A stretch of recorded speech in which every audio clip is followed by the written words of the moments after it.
You are now going to hear 5 truths about fear, truths that I've discovered over the years.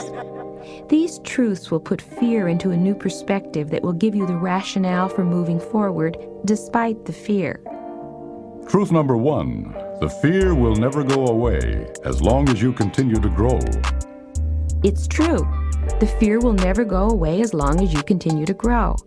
If you are like all my other students, you really didn't want to hear that. You were hoping that my words of wisdom would miraculously make your fears go away. But I'm sorry to say, it doesn't work that way. On the other hand, rather than thinking of it as a disappointment, consider it a relief that you no longer have to work so hard on getting rid of the fear. It isn't going to go away. As long as you continue to push out into the world, as long as you continue to stretch your capabilities, as long as you continue to take new risks in making your dreams come true, you are going to experience fear. Truth number 2, the only way to get rid of the fear of doing something is to go out and do it. This sounds contradictory to truth number 1, yet it isn't. Fear of particular situations dissolve when we finally confront them. The doing it comes before the fear goes away. The first time I stood in front of a classroom, my stomach felt like it was on a roller coaster. I could feel my heart pounding and my knees shaking. Somehow I got through that first class period, not ecstatically looking forward to the second one the following week. I kept at it though, and one day as I was approaching that once dreaded classroom, I realized I was no longer afraid. My fear had turned into sweet anticipation. The doing it made the fear disappear.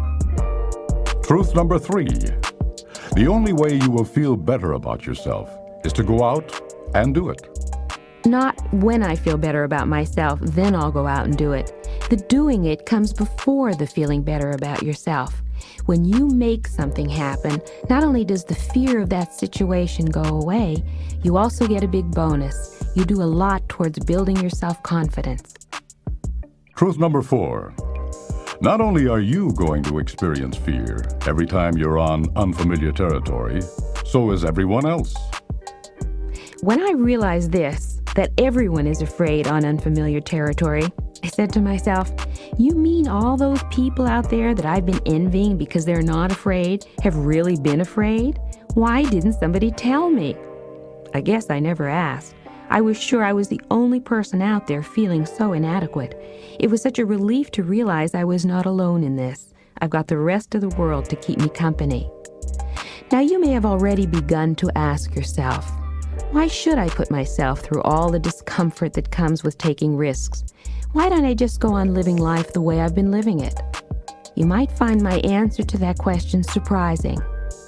Truth number 5, pushing through fear is less frightening than living with the bigger underlying fear that comes from a feeling of helplessness. Let me say that again.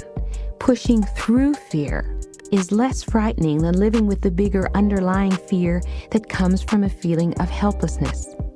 The more helpless we feel, the more severe is the undercurrent of dread that comes with knowing there are situations in life over which we have no control. Things such as the death of a spouse or the loss of a job. We find ourselves obsessing about possible catastrophes. What if? Fear permeates our lives. The irony is that people who refuse to take risks live with a feeling of dread that is far more severe than what they would feel if they took the risks necessary to make them less helpless, only they don't know it. By now you've gotten the picture. We can't escape fear. We can only transform it from an anchor holding us in one spot to a companion that accompanies us throughout all our many exciting adventures. The solution is to feel the fear and do it anyway.